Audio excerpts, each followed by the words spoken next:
নমস্কার। সংগ্রামী যৌথ মঞ্চের পক্ষ থেকে সুপ্রিম কোর্টের সম্মুখে আমরা আছি। একটা দীর্ঘ লড়াই।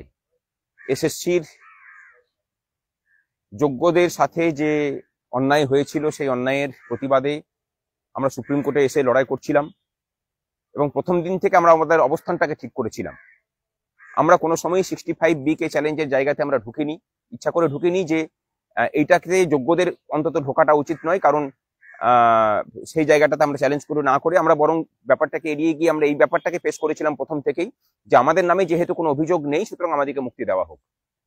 আমরা সেই জায়গাটাকেই বজায় রেখে আজকের শুনানি পর্যন্ত আমাদের শুনানি কনক্লুড হয়েছে। যথাসাধ্য আমাদের বক্তব্য পেশের চেষ্টা করা হয়েছে এবং আশা করা যায় যে যোগ্যদের স্বার্থ সুরক্ষিত থাকবে। এটা শুধু আশা নয়, সুপ্রিম কোর্টের কাছ থেকে আমাদের এই প্রত্যাশাটা রয়েছে। পশ্চিমবঙ্গের বর্তমান সামাজিক যে প্রেক্ষাপট, সেই সামাজিক প্রেক্ষাপটেও এই মামলা একটা উদাহরণ হয়ে থাকা প্রয়োজন বলে আমরা মনে করি।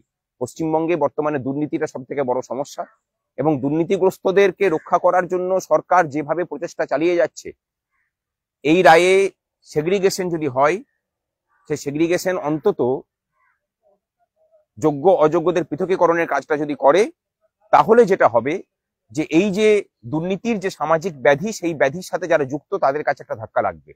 এই লাগাটা কিন্তু পশ্চিমবঙ্গের ভবিষ্যতের জন্য খুব প্রয়োজন। চলুন সকলে প্রার্থনা করি আমাদের রাজ্যের যোগ্য শিক্ষক শিক্ষিকা এবং শিক্ষাকর্মী যারা নিজেদের মেধার জোরে চাকরি পেয়েছেন তাদের স্বার্থ যেন সুরক্ষিত থাকে, এই প্যানেল থেকে যেন সেগ্রিগেশনের কাজটা হয়। আমি ইন্দ্রকে দিচ্ছি। নমস্কার। এসএসসি 2016 প্যানেল মামলার আজকে শুনানি শেষ। এই মামলার জন্মলগ্ন বলতে 22শে এপ্রিল 2024। সেই দিন থেকে আমরা এই মামলার সাথে রয়েছি সংগ্রামী যৌথ মঞ্চের পক্ষ থেকে। প্রথম দিন থেকে যারা আমরা বলে এসেছি যে সেগ্রিগেশন মাধ্যম একমাত্রই উপায় যেখানে যোগ্য এবং অযোগ্য পৃথকীকরণ সম্ভব হবে।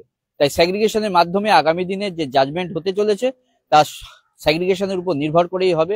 আমরা আশা করছি যারা যোগ্য মেধার সাথে চাকরিটা পেয়েছিলেন তারা সসম্মানে বিদ্যালয়ে পৌঁছাবেন এবং আমরা তার সঙ্গে এটাও দাবি করি যে দুর্নীতি, যে চক্রান্ত এবং যাদের স্বপ্নগুলো কেনা হয়েছিল, যাদের মেধাগুলোকে চুরি করেছিলেন যারা, তাদের এমন একটা দৃষ্টান্তমূলক শাস্তি দেওয়ার প্রয়োজন যে ক্ষেত্রে আগামী দিনে এমন কোন রকম অন্যায়ভাবে চাকরি কেনার বা বেচার সুযোগ সাধারণ মানুষ থেকে শুরু করে অন্যান্য আমলা মন্ত্রী নেতা যারা রয়েছিলেন, যারা এই চক্রান্তে জড়িত, তারা আর যেন সেই সুযোগটা না পায়। শিক্ষা ব্যবস্থার পরিকাঠামোকে বাঁচাতে, এই অন্যায়ের পরিবর্তন করতে এমনই একটা রায় আসা প্রয়োজন। সবাই ভালো থাকুন, সুস্থ থাকুন। আগামী দিনে যে রায় আসতে চলেছে সেই রায়ের মাধ্যমে সমস্ত যোগ্য যারা মেধার ভিত্তিতে চাকরি পেয়েছিলেন, শিক্ষক শিক্ষিকা শিক্ষাকর্মী প্রত্যেকেই তারা ন্যায্যভাবে নিজেদের বিদ্যালয়ে ফিরবেন। আর সংগ্রামী যৌথ মঞ্চ বারবার সেগ্রিগেশনের উপর ডিপেন্ড করে এসছে এবং সেগ্রিগেশনের মাধ্যমে আগামী দিনে এই রায় আসতে চলেছে। সবাই ভালো থাকুন, সুস্থ থাকুন এবং রায়ের জন্য অপেক্ষা করুন। নমস্কার।